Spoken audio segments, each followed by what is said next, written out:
Thanks, everybody. Thanks to the organizers. This has been a really wonderful conference so far, and I really appreciate the invitation. So I'm going to give a little bit more of a traditional biology talk that sort of ends with some like complaints about analytical methods, and that's because I started working on it before I got the prompt. So this is really going to be about not just cell state transitions in ex vivo models of human tissues, but really like tissue state transitions where lots of cell types are probably changing at once. And the context in which I'm going to be looking at this is the human immune system. And if you take nothing away from this talk, nothing else away from this talk, one point that I would like to make is that, you know, the vast majority of our immune cells actually live and work inside of our tissues. So our tissues are comprised of these like local, very stereotyped, compartmentalized immune systems that are designed to combat pathogens and insults that are sort of specific to that site. And one of the challenges that we face in immunology is that, you know, even though this is true, most of what we know about the human immune system comes from studying peripheral blood because it's what we can sample. And the immune cells in circulation are actually kind of weird cells, right? They're not really that similar in a lot of ways to the cells that are actually sort of the business end of the immune system in our tissues. And one person who's done quite a lot of work, really pioneering work to help us overcome this problem is my colleague at Columbia, Donna Farber. She's an immunologist who about 15 years ago built this organ donor tissue resource for human immunology. So we can get routine access to about a dozen organ sites, all from the same individual, and we can bring them back to the lab and isolate immune cells from them and do experiments on them and all kinds of different molecular profiling. And these organ donors sort of span the entire human lifespan. You can see in this histogram here, and also represent the demographic diversity of the New York City metropolitan area. So it's a really incredible, precious resource.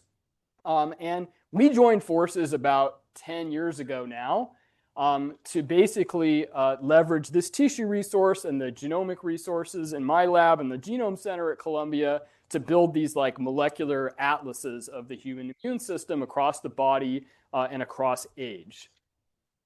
But what we're sort of most excited about right now is taking advantage of the fact that for the same reason that these organ donors can donate organs for life-saving transplantation, the tissues that we bring back to the lab are in fact highly viable, right? And we can actually culture them and do experiments on them in the lab.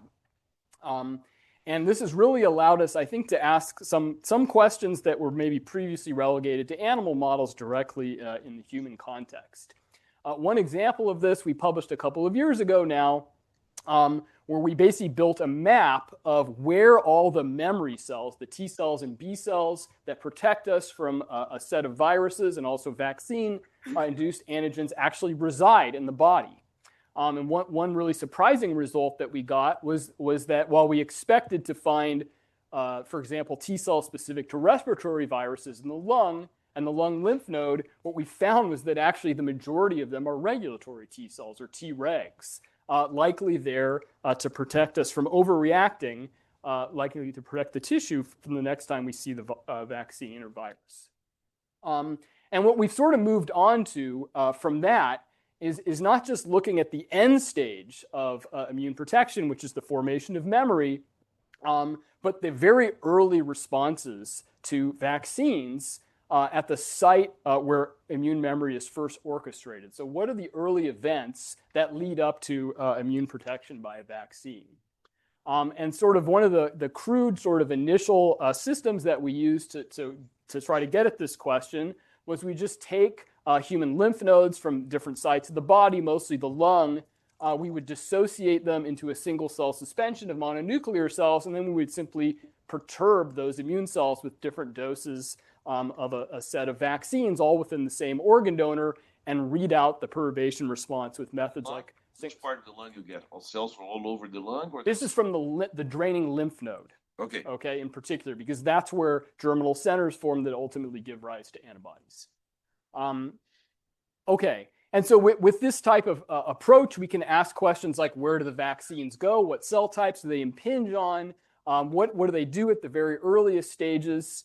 of encountering a vaccine antigen and sort of what ultimately are the tissues and cell state transitions that orchestrate immune memory responses. So that first question is very straightforward. It's actually particularly straightforward, for example, for the Pfizer mRNA vaccine that protects us from COVID-19. Because it's an mRNA, if we do single-cell RNA sequencing of immune cells, we can literally just see the vaccine, right? It's an RNA molecule just like any transcript. And what we find is that actually the mRNA vaccine is very specific to professional antigen-presenting cells. So it goes into B cells, dendritic cells, myeloid cells of various types, and predominantly macrophages. You can kind of see that in this heat map here. But interestingly, it also has some kind of diminishing returns effect, I think, as well, because not only do macrophages take up the vaccine very well, a lot of them actually die if they sort of take up too much of it. So you can sort of see that in this simple bar graph here, where we have macrophage cell frequency on the y-axis. Black is the unstimulated cells. Orange are the cells that we gave the measles, mumps, rubella MMR vaccine, and green is the Pfizer vaccine. And the Pfizer vaccine is not the only one that does this. This is actually quite expected and something that we see in multiple vaccines. This is a formulation of the flu vaccine called Fluzone from Sanofi. So you can see that actually as a function of dose, you start to see cell death among mononuclear cells in the lymph node from this vaccine as well. In the case of Fluzone, we know what's causing this. There are certain formulations of it that actually have this compound in it called thimerosal, which some people have attributed to causing autism. I don't think that's what it does. But it certainly does kill immune cells, right? And it's actually been removed from most formulations of Fluzone. Subsequently, it was originally put in there so that as an antifungal agent, so that you could sort of dip into the same vaccine vial multiple times if you were vaccinating a large population of people very quickly. But if you take that away, actually, the Fluzone vaccine doesn't really appreciably affect the viability of immune cells. Okay. But what about these are sort of gross responses, right? So we can kill. Sometimes cells die, right, when they encounter the vaccine for various reasons. But we're really interested in the more subtle phenotypic responses that might lead to a memory response. And actually, at least in these suspension cultures of the lymph node, what we observe sort of across the board is that a very small percentage of cells actually respond in some way that we can sort of define analytically with conventional methods. So maybe 1 to 10% of cells across TB and myeloid cells respond. And when we actually look at the phenotype of the cells that respond to these vaccines, in this case, I'm showing the Pfizer mRNA vaccine and the measles, mumps, rubella vaccine, it's pretty uniformly a metabolic change. They go from an oxidative phosphorylation type of metalysis to glycolysis. Sorry, are these again from the draining lymph nodes? Or? Yes. Oh, yeah. Everything in this talk will be from the draining lymph nodes. And presumably from the lung draining lymph nodes, the upper draining. Almost everything will be from the lung draining lymph nodes. Occasionally, we look at mesenteric lymph node. Okay. But pretty safe assumption, most of it's lung. I have a naive question. Yeah. Why do you have to go to suspension? You can't do this for an intact tissue? That's what we're going to do. That's like 2 slides from now. Okay. We're about to ask ourselves that same question. Exactly. So it's harder, right? But it's better, and we're going to get there. Yeah, exactly. So this glycolysis thing actually was really interesting to us because, in fact, it's known from mouse genetic studies that glycolysis is actually required for humoral immune responses to vaccines. It's required for germinal center formation by naive B cells. So, for example, if you knock out LDHA, which is an essential enzyme in the glycolysis pathway, you can't really generate a strong antibody response, and it compromises germinal cell center formation to vaccines. Okay, so then we asked ourselves, why can't we just do this in the intact lymph node, right? Why do we have to dissociate the cells? And the fact is that we actually don't. It's a little more challenging. Technically, and there's some caveats with respect to sampling the cells, but actually, we felt that this response that we were seeing, this very small percentage of cells that were appreciably responding to the vaccines in these suspension cultures, might be an underestimate, right? And that paracrine signaling and cell-cell communication might be essential to this process, and that we might be able to better observe that if we kept the tissue more intact. And so we've since now switched to an experimental paradigm where we can actually get multiple tissues. I'm going to focus again on the lymph node, but we can do this for the gut, the lung, various different lymph node sites. We can chop them into basically 500 micron ex vivo slice cultures, and we've developed various ways of sort of preserving them long enough that we can do these experiments either with transwell culture or microfluidic perfusion system. And then we can perturb this intact tissue directly with whatever we want. In this case, I'm focusing on vaccines, but we've got projects where we're looking at multiple different types of perturbogens. And instead of doing single-cell RNA sequencing as a readout, we can put tissue sections of these slice cultures onto a little tissue microarray and read them out with in situ spatial profiling. So we now, as many of you probably know, have these spatial profiling technologies that can measure hundreds or even thousands of genes at the RNA level in an intact piece of fixed tissue. And so that's what we're using as a readout for these experiments now. So we've sort of switched, like I mentioned, to taking the lymph node instead of dissociating it. We chop it up into slices, we put those slices into short-term culture, and then we do our vaccine perturbations, which we read out with spatial profiling. This is sort of an example of what the data might look like. Panel A is like a morphology image with various different protein stains and DAPI, and B is just sort of showing that we can annotate all the major cell types in the lymph node with the data that we get from spatial profiling. And what we see, in fact, is a dramatically enhanced rate of response from the intact tissue. So only a few % of cells, very difficult to detect, responding to the vaccines. In suspension culture, now we get like a huge response, maybe 30 to 70% of cells across multiple lineages, across organ donors. And for the 3 different vaccines that we've looked at, MMR, the Pfizer COVID vaccine, and the flu vaccine. And we think this is probably because paracrine signaling is occurring much more efficiently now that we've got the cells all packed next to each other in their sort of native architecture. Sorry, just to make sure. Yes. The perturbations here, like the different vaccines Yeah. are given to the cultures. Yes, Okay. to the cultures. They're just dumped directly on the slice. Okay. And Yeah. so this is directly into the lymph node. Directly onto the lymph node. So there are aspects of how real vaccination works, right, that are not recapitulated by this. But we sort of know roughly the physiologic dose that the lymph node gets from lymph node aspirates of humans, right? So we think that we're delivering the antigen at a reasonable concentration, put it that way. Okay, this is the one equation actually that's in my talk, and it's not like a new equation. So now that we've got the spatial profiling data where we not only have gene expression profiles of each cell, but we also have their XY coordinates, we can use metrics of sort of correlation that take spatial considerations into account. So this is a number called Lee's L. It's like a correlation coefficient that takes into account whether or not the two cells are near each other. So it takes into account a spatial weight. And we can take this glycolysis cell state transition that we got really interested in from our earlier data and ask, are there other pathways or other genes that are spatially correlated with that induction of glycolysis by the vaccine that might give us a hint about the mechanism by which glycolysis is induced by a vaccine, which is so far mysterious.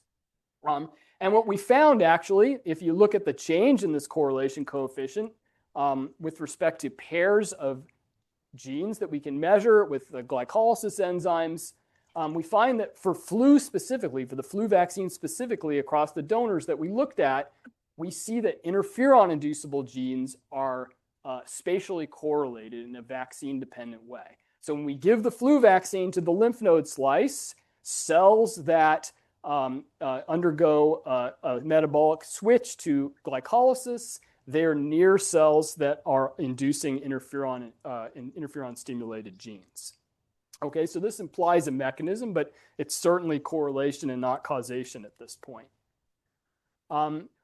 This is a widespread phenomenon, so it's not specific to any particular cell type. We see lots of cell types undergoing this same cell states transition and having this sort of positive correlation with nearby or same cell interferon inducible gene expression, but it is biased a little bit, as you can see in this heat map, towards naive B cells. It's most pronounced in naive B cells, and those are the very cells that need glycolysis in order to form germinal centers. So this kind of makes some sense. Now, the good thing about, well, maybe I start with the bad thing. The bad thing about this spatial profiling data, right, is that these are all just computational inferences, right? I can't end the story here, right? We don't even know if glycolysis is really happening. All we're seeing is induction of a limited set of glycolytic enzymes at the mRNA level, and we certainly can't attribute the mechanism to, for example, interferon signaling. But these slice cultures also let us do very conventional assays, right? We can make very conventional measurements. So for example, we can measure interferon secretion into the media, right, at the protein level. And we've done this, and you can see that pretty consistently the flu vaccine is actually the real champ when it comes to actually inducing secretion of interferon into the media. So the interferon gamma thing is probably real. The other thing is we can measure at least a proxy of glycolysis, right? So in this case, I'm using an assay that measures lactate production by the slice culture. Okay, so this is something that would really imply that glycolysis has been induced. And we can see that in some organ donors, all three of the vaccines are able to do this. But again, the flu is really an outlier, right? So we get very strong induction of lactate production in slice cultures that are treated, where we treat with the flu vaccine. And then most excitingly, right, we can actually test like some notion of causality here with these types of assays. So we can actually blockade interferon with an antibody, right, and then measure glycolysis. And what you can see is that in this plot, although we only have an N of 3 so far, and we're working to as hard as we can to increase this number, if you blockade interferon gamma, you actually tank the ability of the flu, 3 minutes, thank you, to induce glycolysis. So we think that this is actually a real signaling pathway. We think that paracrine signaling via interferon gamma is actually responsible for this glycolytic cell state transition that's required for humoral immunity. Quick question. So yes. Did you try to block interferon alpha? Because those are produced by every cell. Yeah, so interferon alpha, I probably should have shown this, but we don't detect it being induced at the protein level. So this assay here on the far left, it's a Luminex assay, so we can measure a few dozen cytokines simultaneously, and we didn't see interferon alpha production. We saw interferon gamma production. We also see that CD8 T cells in particular are inducing interferon gamma at the transcript level, which is sort of something we expect from the vaccine. And so that's why we specifically inhibited that cytokine. Yeah.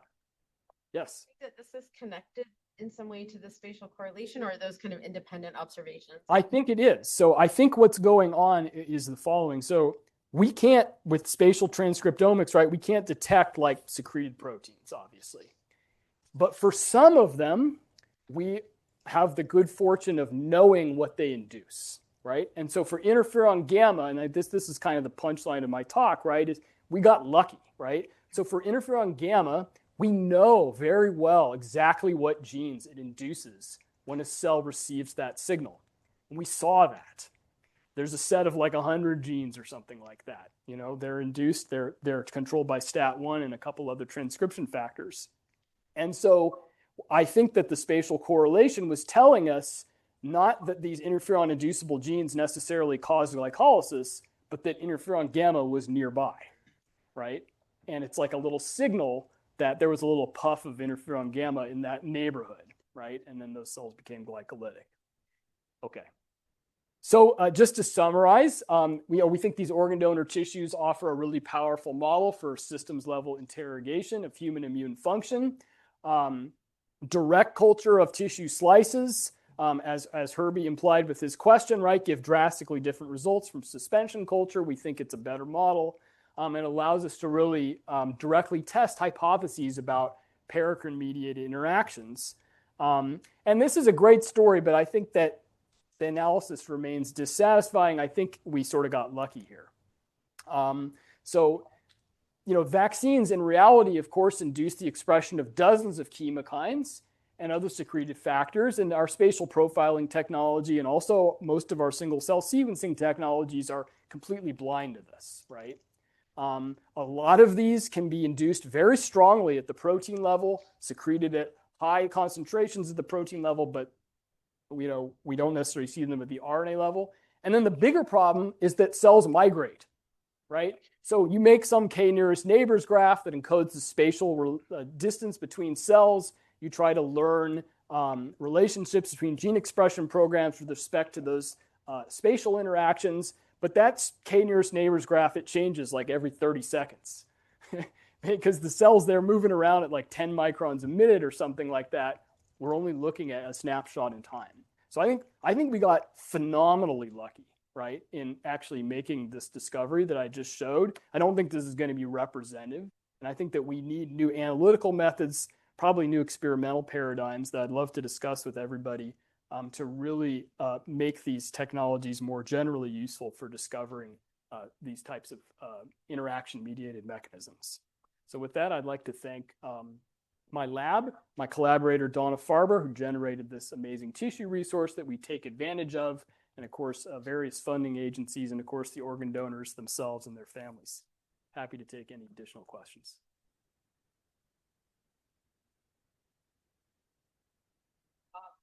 So you mentioned about at the tissue level you couldn't measure the interferon gamma secretion. Did you try adding exogenous interferon gamma and see what the response was like?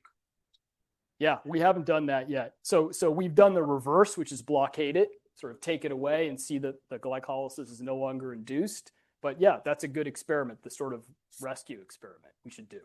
Yeah, yes. It's two related questions. It seems like a really powerful system.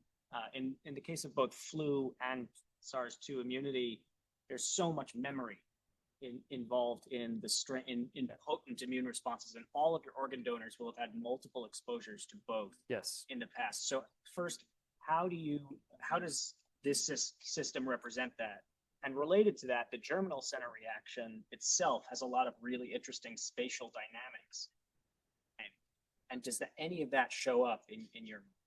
Yeah, so I think that the germinal centers that formed in response, so these are all, we are seeing memory responses here, okay? And the interferon gamma secretion is almost certainly because a memory T cell that's specific to flu was there and it made interferon, right? But the germinal centers are long gone, right? That gave rise to the humoral immunity, right? That's detected serologically. All of these donors are seropositive for all of these vaccines. Yes. Similar question. Oh, well, I guess whenever he's ready, we'll A very quick question. So you have a very nice system to test, very few cells make interferon gamma, as you said, right? And diffusion distance, typically 100 micron. So you could actually test that if you analyze it. Yeah, limited time, but if you look at we can make little images of this Lee's L number, and you see these little patches of